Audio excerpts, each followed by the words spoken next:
primeira tradução de um livro seu foi Pensamento e Linguagem, que foi lançado em 1962 nos Estados Unidos.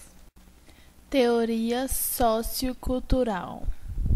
Para entender as ideias de Vygotsky, é fundamental interar-se de 4 pensamentos-chave vigotskianos: interação, mediação, internalização e zona de desenvolvimento proximal. A interação.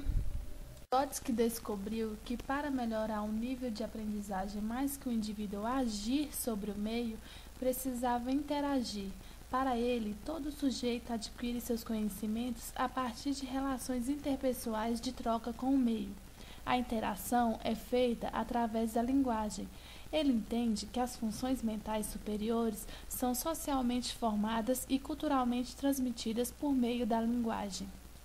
Há 2 tipos de mediadores externos: os instrumentos, que mediam a ação sobre o objeto, e os signos, que regulam a ação sobre o psiquismo. O signo age como instrumento da atividade psicológica de maneira análoga ao papel de instrumento de trabalho.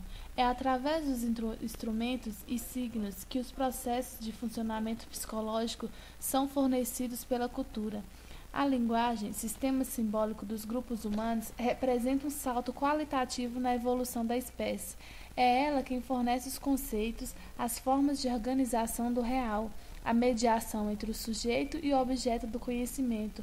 É por meio dela que as funções psicológicas superiores são socialmente formadas e culturalmente transmitidas. A internalização é o momento em que o aprendizado se completa, quando a criança, ao refletir sobre o nome e significado das coisas, ao internalizá-los, consegue abstrair o seu conceito e torná-lo universal. E então, cadeira não cabe mais só na palavra cadeira, porque a própria criança já descobre os muitos sentidos da palavra que adquire esses novos tons, afetivos, emocionais, de memória, de sentimento ou simplesmente de informação. Tudo via mediação da linguagem, a troca com os outros e interação. A zona de desenvolvimento proximal é dividida em zona de desenvolvimento real, que é a capacidade de realizar atividades de forma independente, são as etapas já alcançadas pela criança.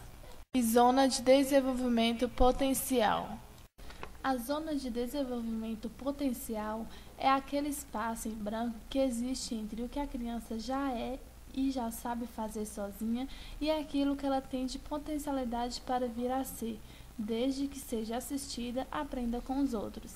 É onde entra o professor, um adulto ou um colega mais experiente da roda da criança, que como parceiros de estrada detecta o seu potencial e a estimula a se superar e a se apropriar do que, em tese, ela é naturalmente capaz.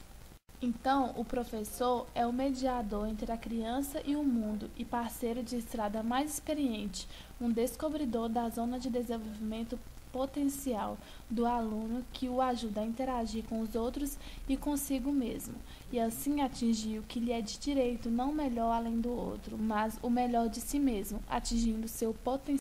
Para aplicar as ideias de Vygotsky, é importante que os planos desafiem e estimular a competência da criança, que incentive conversas e interação social, que proporcione oportunidades para que a criança trabalhe em conjunto, que as crianças fiquem em pares para que possam aprender outras coisas, umas com as outras.